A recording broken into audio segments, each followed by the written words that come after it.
Okay, so for this assignment, what we're going to be doing is going and creating a new Illustrator file. For this one, you can go ahead and just change it to a preset, which is letter, so that's 8.5 by 11. We're just going to go with one artboard, and then we're going to pretty much leave everything else alone. So you can go ahead and hit OK. I'm going to hit cancel because mine is already open. Here, what I want us to kind of mess around with here is just kind of familiarizing ourselves with Illustrator, which is going to look a little bit different than Photoshop, but also has some similarities.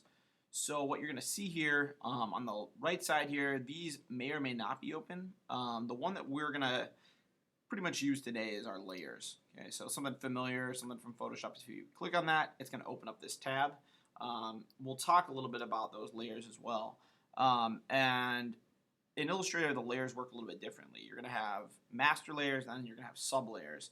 And a master layer would be something like this is a master layer. But every time we make a shape on that layer, it's going to create a sub layer within that one. So for example, we're going to go over here and just grab a shape and grab my rectangle tool. And then on the bottom here, you can see my color choices. So right now I have a white fill with a black outline. I'm going to change that. So I'm going to double click on the white, make it red. And then I'm actually going to have no outline. So that black is called our stroke, and I'm going to put a slash through it.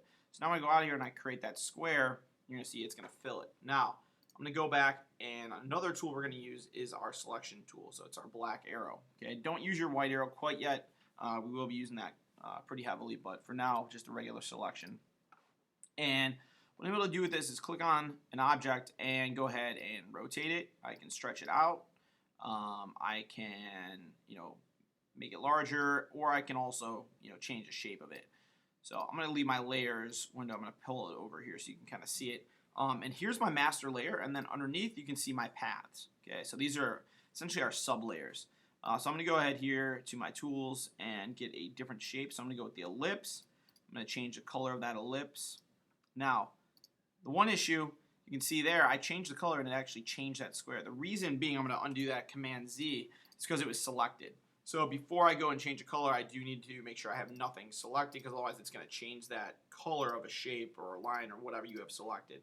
So now I'm going to go ahead, make another shape, and now I'm able to manipulate that one. Okay, for this one, let's maybe try and put on a stroke on it. So right now we have teal fill and clear stroke. I'm going to double click on the stroke, and let's go ahead and give it like a green outline. Now up top here is where you can alter some of these settings for the stroke. So you can see, have that shape selected. All these options at the top are the controls for that shape. So what I'm going to do is just real quick, bump up that stroke weight. So up to 14 you can see up here. Now I deselect it, and you can see over here, here are my paths. Okay, and one of the other things we want to do here is we can arrange these. So right now, the easiest way to arrange these would be just to drag and drop them. Now that the now the red is on top. Another way you could do this is actually by right-clicking on a shape. So for instance, the red, going down to arrange, and here you're able to bring stuff to the front. So right now this is at the front, or I could say send to back or send backward. Now if I had 3 shapes, so let's go ahead and make 3. Get a different tool here. Here's my third shape. If I click on the red now, I can arrange, bring to front, and that brings it all the way on top of all the other layers. Or I could arrange, let's say, send backward. That's going to send it backwards one at a time. So it's going to take me several to get all the way to the back. Now you can also do this arrangement in your layers. What's important to note about this, though, is that you have those controls. So if you had a million different paths and it was just easier for you to go and send it back instead of dragging, or you just want to do it one at a time to see what it looked like, that would be the way to do it. The other thing you're going to notice is anytime that we drag these up, shape is getting larger, but it's not going to get pixelated. We can actually take our zoom tool, which is located in the bottom here, and zoom all the way in, and you're going to see that it doesn't really matter how large we make this, how zoomed in we get, this thing is never going to be pixelated. And that is our vector based program. And what it's doing here is doing all these mathematical calculations behind the scenes and allowing the stuff to function without getting pixelated. So, For now, what I'd like you guys to do is try messing around with these shape tools, try using the layers, moving stuff around.